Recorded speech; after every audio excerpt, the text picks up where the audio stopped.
Have you ever been told to stay silent when falsely accused, to walk away instead of fighting back?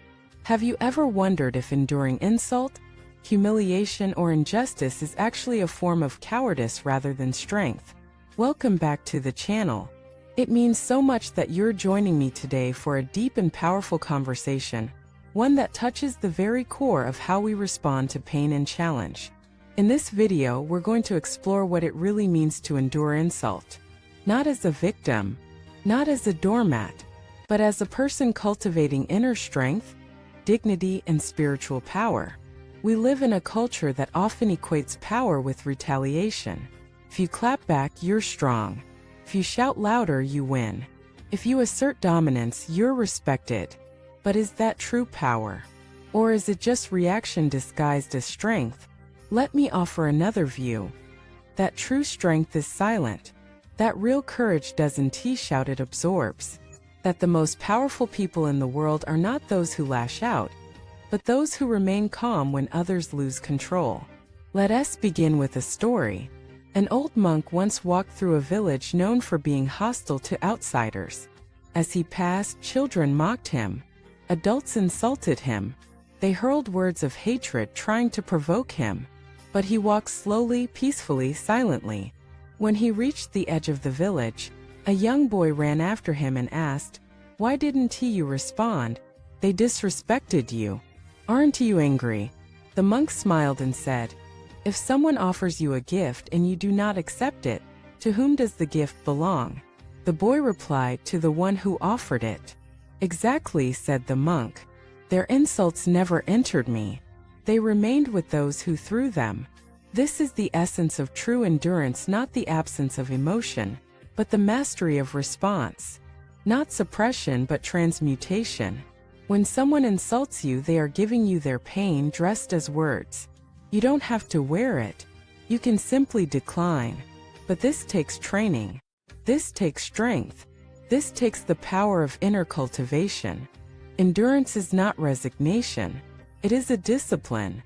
It is a practice that requires awareness, restraint, and compassion. It is easy to react. It is noble to respond with stillness. Let me tell you about Miriam, a schoolteacher who was falsely accused by a parent of mistreatment.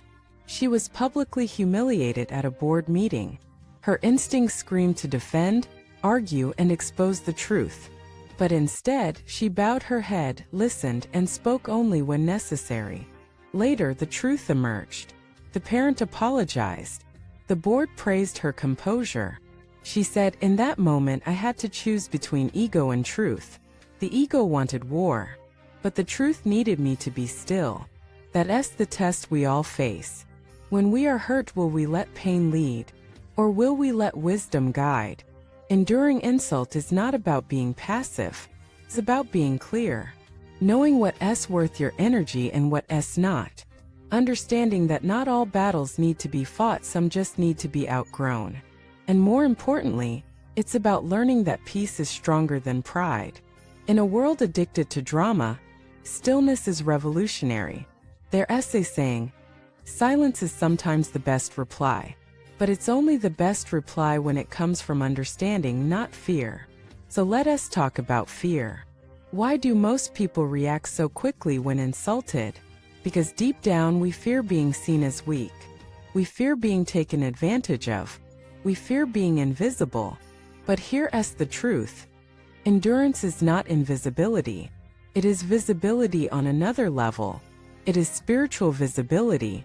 It is the strength to say, "I see what's happening, but I choose not to dance with your chaos." This is what great souls have always done. Gandhi, insulted and attacked, kept walking. Martin Luther King Jr., ridiculed and threatened, kept speaking with love.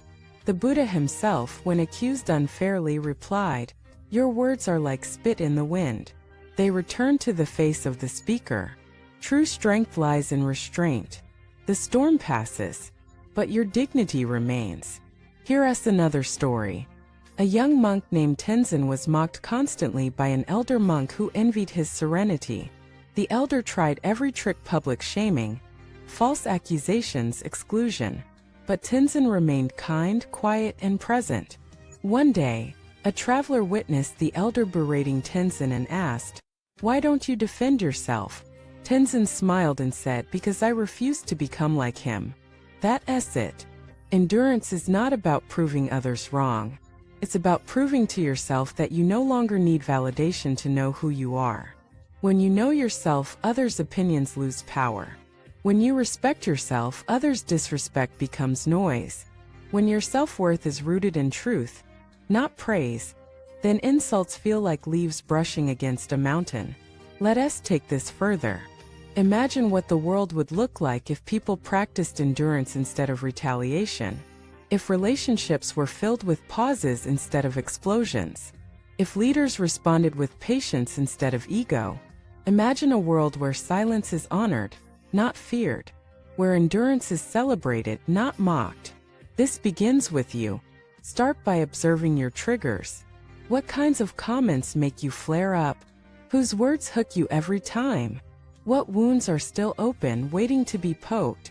Endurance is not about pretending those wounds don't exist. It's about tending to them so carefully that when someone pokes again, there's nothing left to hurt. You're healed, and that healing becomes your shield. You don't have to argue with small minds. You don't have to explain your soul to those who cannot see it. You don't have to trade your peace for their dysfunction. You just have to keep walking. And each step you take in silence becomes a prayer. Each insult you transmute becomes a blessing. Each moment you endure with grace becomes a testament to your evolution. This is the power of endurance. It doesn't make headlines, but it makes saints. Thank you for staying with me on this journey.